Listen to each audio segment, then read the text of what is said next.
తొలి ఒలింపిక్ పథకాన్ని ఈ సీజన్లో సాధించిన అమ్మాయి, అట్లాగే షూటింగ్లో తొలి మహిళ మనకి ఏదైతే కాంస్య పథకాన్ని సాధించుకొచ్చినటువంటి అమ్మాయి. ఇప్పుడు ఆ అమ్మాయికి సంబంధించిన అసలు కథ అంటే ప్రతి మనిషిలో కూడా ఆ వయసులో ఉండేటటువంటి టెంపో, ఆ టెంపోతో పాటు ప్రతి మనిషిలో ఉండే ఈర్ష్య, ఆ రెండు అమ్మాయి దరిచేరి అమ్మాయిని దెబ్బతీసినటువంటి పరిస్థితి. చివరికి మళ్ళీ జ్ఞానోదయం అయ్యాక ఇవాళ ఆ పథకాన్ని పొందినటువంటి అంశం ఒకసారి చూడాలి. మను భాకర్ కెరీర్లో రెండు వేర్వేరు సందర్భాలు ఆమె ప్రస్థానంలో కీలకంగా నిలిచినాయి. 2018-19 సమయంలో మను వరుస విజయాలతో అద్భుత ఫామ్లో ఉంది. ఆ టైంలో భారత జట్టుకి పిస్టల్ దానికి మాజీ ఆటగాడు జస్పాల్ రాణా కోచ్గా వ్యవహరిస్తున్నాడు. ఆ టైంలో 17 ఏళ్ల ఒక టీనేజర్ ఎలా దుందుడుకుగా ఆవేశంగా ఉంటారో భాకర్ కూడా అదే తరహా మానసిక స్థితిలో ఉంది. రాణా కఠినమైన కోచింగ్ శైలి నచ్చక ఆమె బహిరంగంగానే చిన్న చిన్న విమర్శలు చేస్తూ వచ్చింది. కొంతకాలం తర్వాత ఇది మరింత పెరిగింది. మను వేర్వేరు ఈవెంట్లలో ఆడితే ఆమె విఫలమయ్యే అవకాశం ఉందని 10 మీటర్ల ఎయిర్ పిస్టల్ మీదనే దృష్టి పెట్టాలంటూ రాణా సూచించాడు. 25 మీటర్ల పిస్టల్ ఈవెంట్లో మరో షూటర్ చింకీ యాదవ్ను ప్రోత్సహించడాన్ని భాకర్ వ్యక్తిగతంగా తీసుకుని కోచ్ మీద మరింత ఆగ్రహాన్ని పెంచుకుంది. చివరకు టోక్యో ఒలింపిక్స్ కొన్ని నెలల ముందు ఢిల్లీ వరల్డ్ కప్లో ఇది పూర్తిగా బయటపడింది.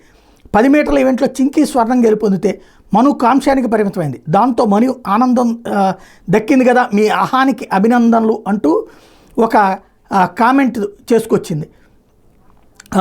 దాంతో అసలైనటువంటి సమస్య ఎదురైంది. ఎక్కడైతే ఈ ఇష్యూ తర్వాతన మనులో ఏదైతే ఆ సమయంలో భారత జట్టుకి మాజీ ఆటగాడు జస్పాల్ రాణా కోచ్గా వ్యవహరించడం, ఆ టైంలో ఈ 10 మీటర్ల ఈవెంట్లో చింకి స్వర్ణం గెలిచిన తర్వాత ఈ మాట అనడంతో మనుతో ఆయనకున్న సంబంధాలు తెగిపోయినాయి. ఎందుకంటే మీ అహానికి అభినందనలు అంటూ రాణాకు మెసేజ్ చేసింది, SMS చేసింది. ఆ వాక్యాలను రాణా కావాలని తన టీషర్ట్ మీద వెనక భాగంలో రాసుకుని మైదానం అంతా తిరిగాడు. దాంతో మనుతో అక్కడే అన్ని సంబంధాలు ముగిసిపోయినాయి. కాలక్రమంలో 2 ఏళ్ళు గడిచినాయి. ఏడాది క్రితం మనులో కొత్త మదనం మొదలైంది.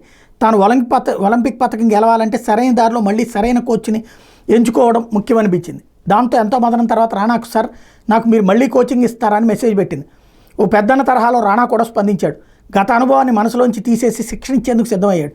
సంవత్సర కాలంలో తనదైన శైలిలో ఆమె కోచింగ్తో పాటు ఇతర అన్ని సన్నాహకాల్లో అండగా నిలుస్తూ ఇప్పుడు ఒలింపిక్ పథకం వరకు తీసుకొచ్చాడు. వాళ్ళ సన్నాహాల్లో ఒక ఆసక్తికర అంశం ఉంది. లక్ష్యంగా పెట్టుకున్న పాయింట్లు సాధించలేనప్పుడు తగ్గిన పాయింట్లో ఒక్కో పాయింట్కి 10 యూరోలు చొప్పున జరిమానా విధించి దాన్ని అక్కడ పేదవారికి దానం చేయాలనేది ఒక షరతు. ఇప్పుడు భాకర్ వయసు 22 ఏళ్ళే, కానీ గతంతో పోలిస్తే ఎంతో పరిపక్వత వ్యవహరించిన ఆమె విజయానికి బాటలేసుకుంది. పథకం కోసం పోటీ పడిన సమయంలో జనంలో కూర్చుని ఉన్న రాణాను చూస్తూ ధైర్యం తెచ్చుకున్నానని, తమ శ్రమ ఫలితాన్ని అందించిందన్న మను రాణాకి తాను ఎంతో రుణపడి ఉన్నానని చెప్పుకొచ్చింది.